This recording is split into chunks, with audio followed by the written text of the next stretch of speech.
¿Quién es el mediador del pacto de gracia?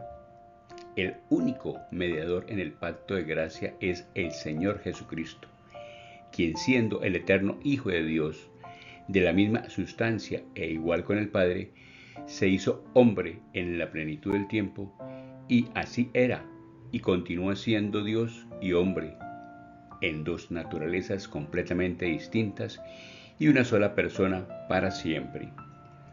En 1 Timoteos capítulo 2 versículo 5 dice: porque hay un solo Dios y un solo mediador entre Dios y los hombres, Jesucristo hombre.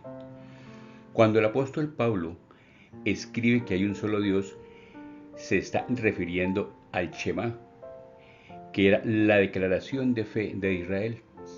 Como creyentes en Jesucristo, esta creencia fundamental no es reemplazada, sino profundizada.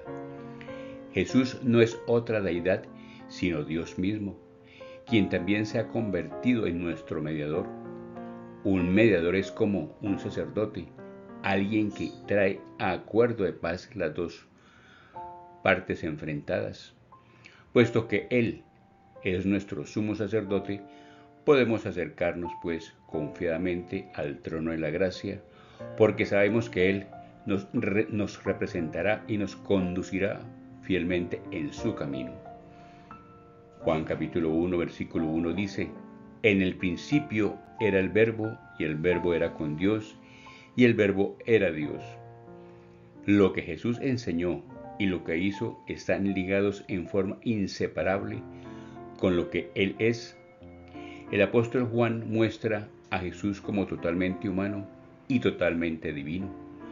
A pesar de que Jesús tomó por completo nuestra humanidad y vivió como un hombre, nunca dejó de ser el Dios eterno que siempre existió, el creador y sustentador de todas las cosas, la fuerza que une la creación y la fuente de la vida eterna. Esta es la verdad acerca de Jesús y el fundamento de la verdad. Si no podemos o no creemos esta verdad básica, no tendremos la fe suficiente para confiarle nuestro destino eterno. Por eso el apóstol Juan escribió su evangelio, para edificar la fe y la confianza en Jesucristo, al grado que creamos que Él en realidad era y es el Hijo de Dios. Juan capítulo 1 versículo 14 dice: y aquel Verbo fue hecho carne, habitó entre nosotros, y vimos su gloria, gloria como del unigénito del Padre, lleno de gracia y de verdad. El Verbo fue hecho carne, significa se convirtió en humano. Cristo vino a ser, primero, el Maestro perfecto. En la vida de Jesús vemos cómo Dios piensa y por lo tanto cómo debiéramos pensar. Segundo, el ejemplo perfecto. Él es el modelo de lo que debemos ser. Nos muestra cómo vivir y nos da poder para vivir de esa manera. Tercero, el sacrificio perfecto. Jesús vino como un sacrificio por todos los pecados y su muerte satisface las demandas de Dios para la cancelación del pecado. Gálatas capítulo 4 versículo 4 dice: pero cuando vino el cumplimiento del tiempo, Dios envió a su Hijo, nacido de mujer y nacido bajo la ley. Tenemos aquí una maravillosa declaración sobre la deidad y humanidad del Salvador. Él es el Hijo eterno de Dios, pero nació de mujer. Si Jesús fuese solo un hombre, estaría de más decir que era nacido de mujer. Nacido en el mundo como israelita, nació por ello bajo la ley. Como Hijo de Dios, el Señor Jesús jamás hubiera estado bajo la ley.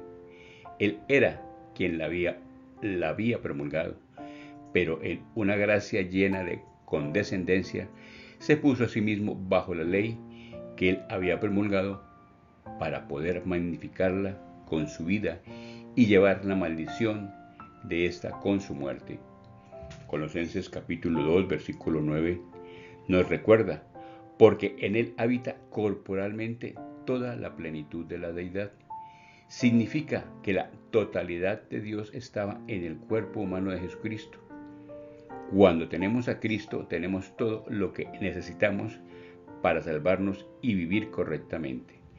Para profundizar y ser alentado a leer en tu Biblia, en el libro de Deuteronomio capítulo 6, versículos 4 al 9, Hebreos capítulo 7, versículos 24 y 25, Juan capítulo 10, versículo 30. Bendiciones.